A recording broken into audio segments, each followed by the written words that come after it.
How's it going, guys? In today's video, I have a very special video. If you've been following up with my content, you'll know that I've been playing a game called Afterconflict, and I was actually given the pleasure to interview one of the developers and the people that is actually in charge of all the historical accuracy and research that goes into the game. Now, the recording went over like 2 to 3 hours, and I try to like condense everything so that it's more convenient for you guys, so you get as much content from him as possible, but also so that it stays on topic. But I mean, think of this as sort of like a director's commentary. I just wanted to sort of interject myself before the video, and I just wanted to say a couple of things. One, if you have any concerns over historical accuracy that's going into Afterconflict, I can tell you that the historical accuracy is in very good hands. Because Spitfire, the guy that I'm interviewing, that's his name. I don't know his name, but I feel like his name would be like Anthony or like George. That's what I feel like his name was. He just sounded like a George. But anyways, he has like a 40 gigabyte file, or possibly more now, of like pictures of anything related to like weapons and historical accuracy. He has like a 40 gigabyte folder. I don't even have a folder of adult content of that size. That is just that's just incredible. And also, there were times that I like probably had to just cut out just so that it flows better, but he can go on for, I'd say, all day talking about historical accuracy, because he went on for like 30 minutes about the dust cover. I don't know, I can't remember too much, but he knows his stuff, okay? I have also left timestamps in the video description for your convenience if you want to skip to a certain question. Anyways, let's get into the video.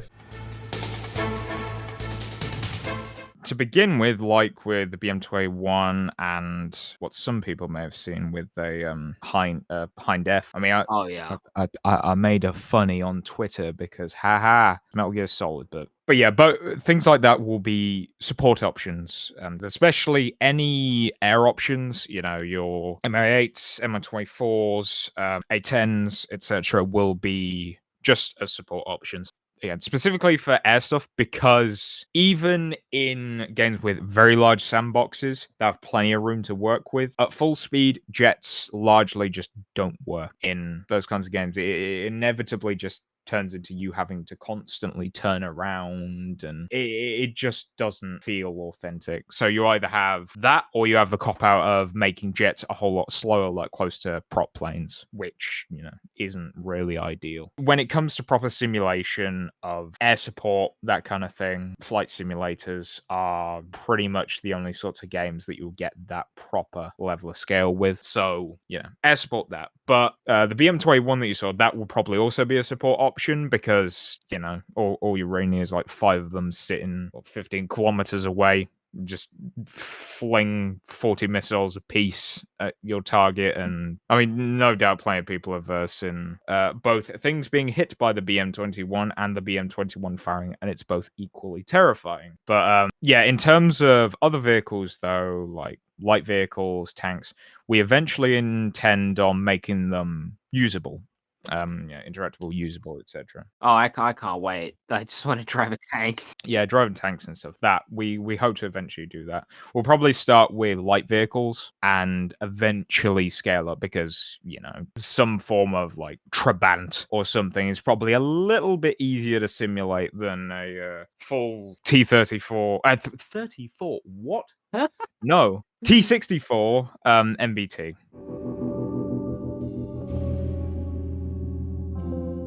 Something we do intend on doing at some point is, yeah, have at least some way of, you know, showing wear on weapons, because a lot of the weapons we have currently in game, though, yeah, they're not absolutely pristine, don't have, you know, a lot of the wear and tear you'd see in, you know, all-out warfare. So we do intend on having some way of, you know, increasing the wear and tear of weapons, whether it be it just happens through gameplay, it stays with you, yeah, match to match, or it's selectable. Again, it's something we've not entirely conceptualized yet. Again, it's definitely something that we probably want to do, especially to emphasize the gritty nature of things. With map stuff, generally the sort of school of thought we're coming from is 1 by 1 kilometer, 20v20, and then as you go to, you know, 2 by 2 kilometers, 30v30, 3 by 3, 40v40. And, you know, scaling up or down is sort of largely dependent on what kind of map we want to do. But that's scaling with player size is a relatively set concept that we've got. Yeah, if you think about Battlefield 2, for example, different Oh, yeah. sizes of that's dependent on player count. But yeah, that's the wisdom that we have with that so far. In terms of what kind of actual maps there'll be, currently most of the maps are countryside. We are thinking about further getting into urban stuff, but the only thing with urban stuff is it will be a lot more dependent on optimization, and we'll have to sort of structure things around that.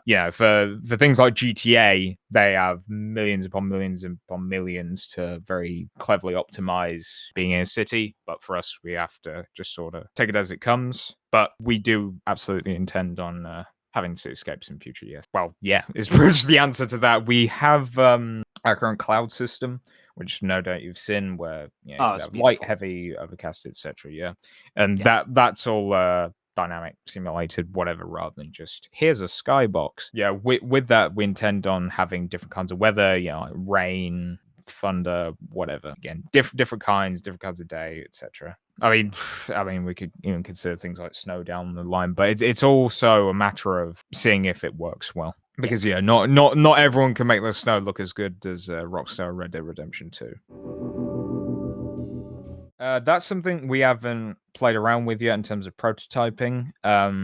If it's possible, we'd like to add it, but it's also dependent on if it works properly. Because if we were to do gore, it's like, wow, yes, your arm can come off, but that's just. I was gonna just say, oh, it looks like a Gmod dismemberment thing. But to be quite honest, those didn't look too bad. So if it doesn't look good, I'm not gonna bash Gmod. Yeah, if it doesn't look good, probably not. But if possible and it works well, yes, we would like to do that. In terms of what we plan to set for, $15 to $20. And just to clear things up, is that US dollars? Yes. Okay, because Not. I'm like 15 to 20. What does that mean in Great British pounds? 2 pence.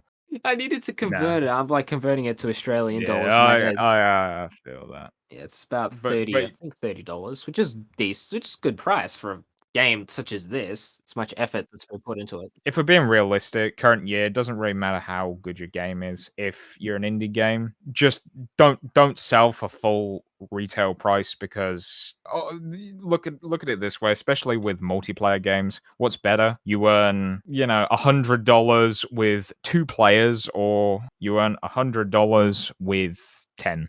Yeah, it's important to get people playing, also to make it accessible to especially those in countries where you don't have as strong as a currency and things like that. Yeah, because we want people playing our games, and that's what we're interested in. It's like profit, yeah, money's good. Anyone says that, oh, I don't care about money at all, unless they're already rich, but it's largely secondary to making the game we want to play. In terms of DLC and stuff, undecided. We want to just keep updating things, as we have, and just add things as is. But we'll see. Factions so far, we have about 7 that we've absolutely confirmed. So I mean, on the Warsaw Pact side, you have Soviet Union, Czechoslovakia, East Germany, and on the NATO side, you have West Germany, the USA, United States, I probably didn't need to make that clarification, but there we go.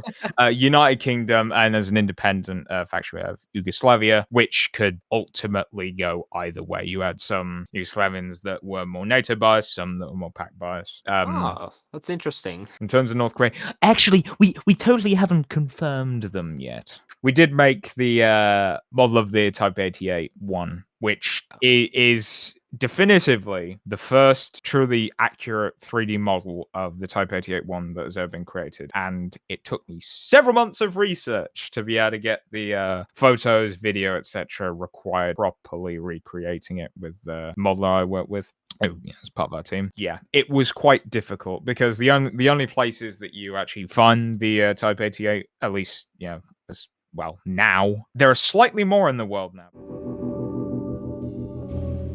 Yeah, in terms of voice acting, still undecided on that one. I mean, I'm a voice actor, put me in a studio and I'll probably do, various different gruesome dying sounds. But in terms of like individual voice lines, that's still undecided. It would be quite difficult to do that. I mean, it's a challenge I'm up to doing, scouting people for it, but it will be quite difficult. If we do it, we do it. If we don't, we don't.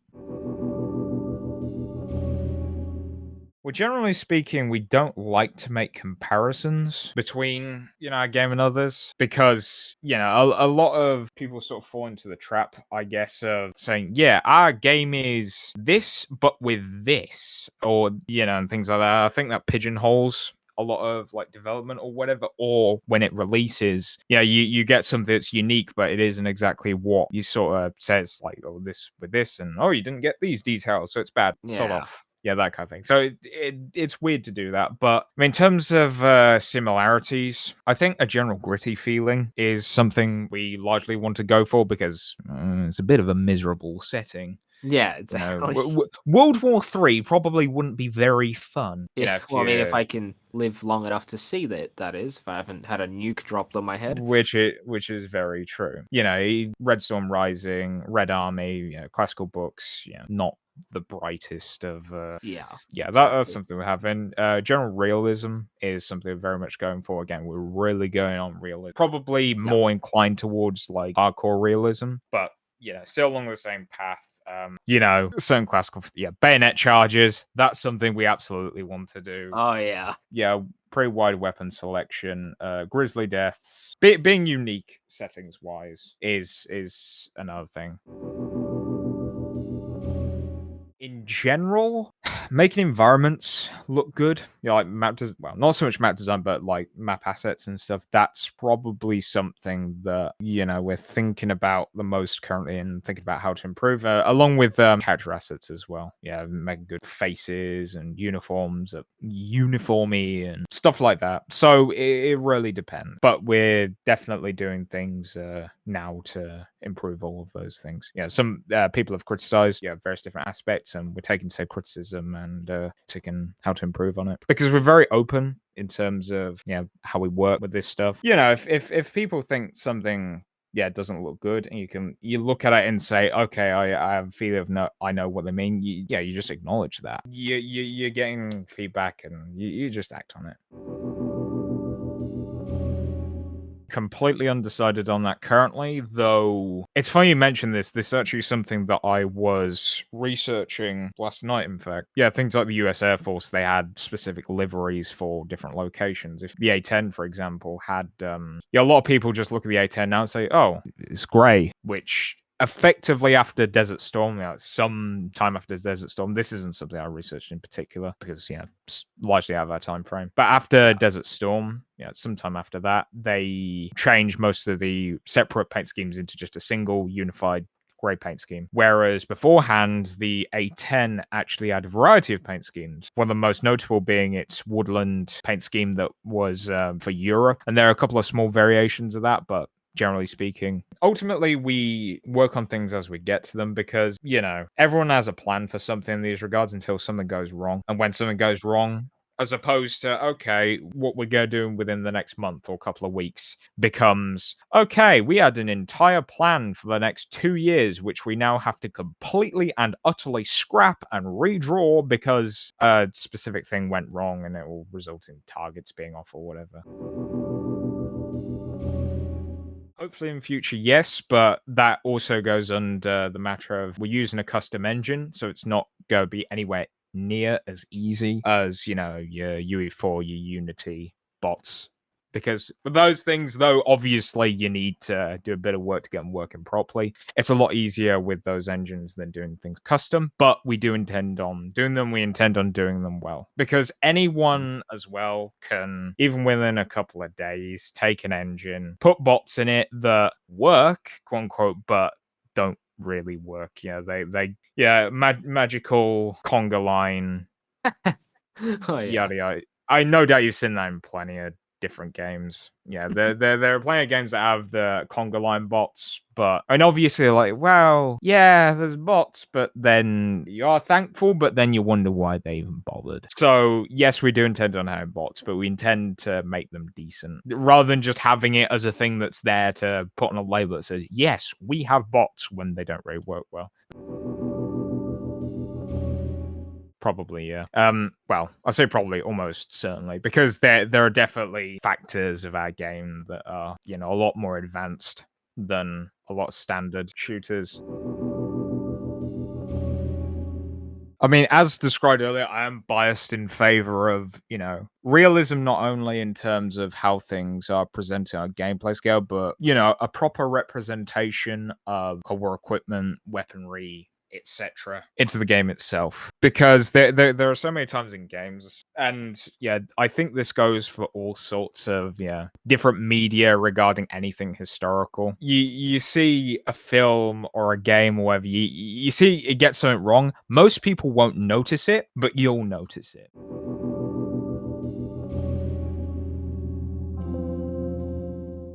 AKs are good because you don't need to clean them at all. That's why these third world militias like them so much, because you don't have to maintain them, and they don't know how to maintain them, those silly guys. That is objectively fucking incorrect. It's actually the complete fucking opposite. AKs are reliable in terms of firing, like, they'll keep firing fairly reliably, whatever, but put any, like, shit in the chamber of any fucking gun and block the fucking chamber, you're gonna get a failure. The good thing about fucking AK is not that it doesn't need to be maintained, it's that it's very easy to maintain, even by people that, generally speaking, have little, knowledge of maintaining guns. Just take off dust cover, take that bolt, that's well, you can go to, like, lower levels, but that ultimately, for your average soldier, is all you'd really fucking need. There are some parts about it that some people don't sort of get their head around, like if you clean a barrel and you're not using like a barrel snake or something, and you just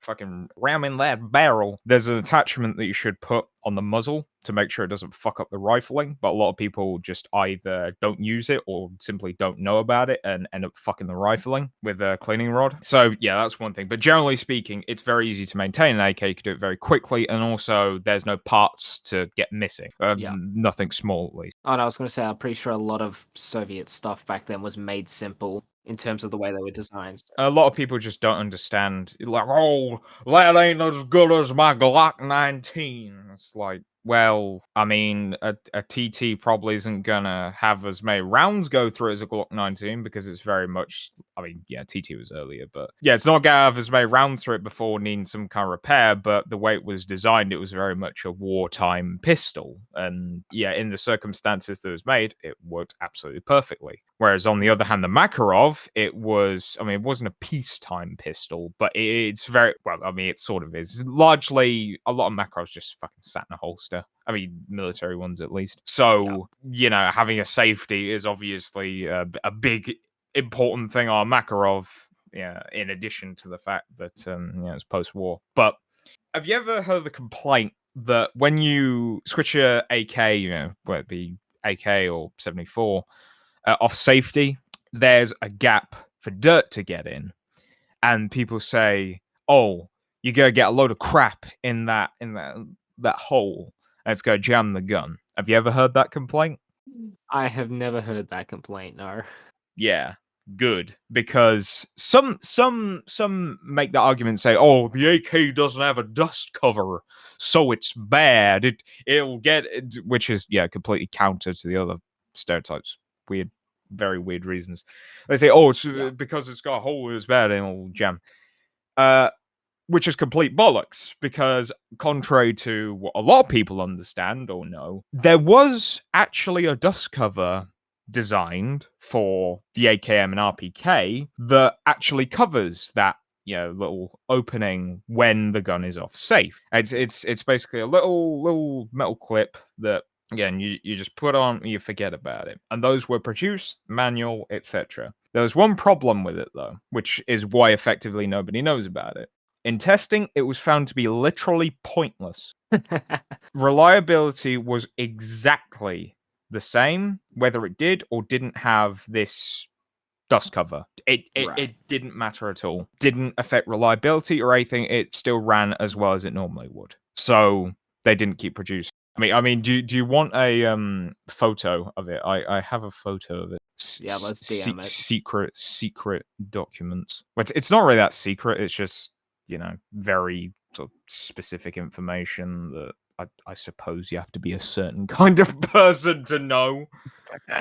But it does annoy me that certain misconceptions like that still exist because of like fucking FUD law from God, how I would say from like the 60s, I guess, because I guess a lot of that grew from Vietnam. I would imagine, at least, but yeah, you get the picture.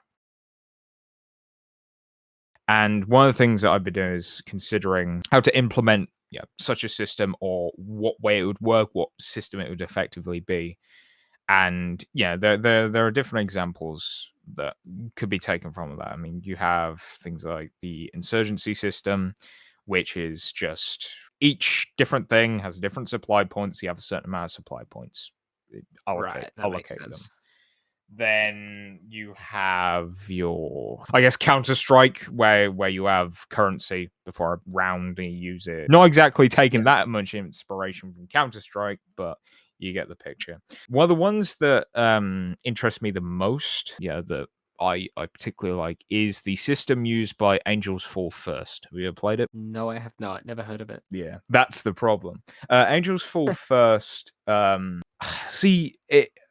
It's both not that old and pretty old, because I remember when I was like quite young downloading Battlefield 2 mods that I looked at. I'm pretty sure it was IndieDB, that either IndieDB or ModDB, when it was still like a UT mod or something. I forget.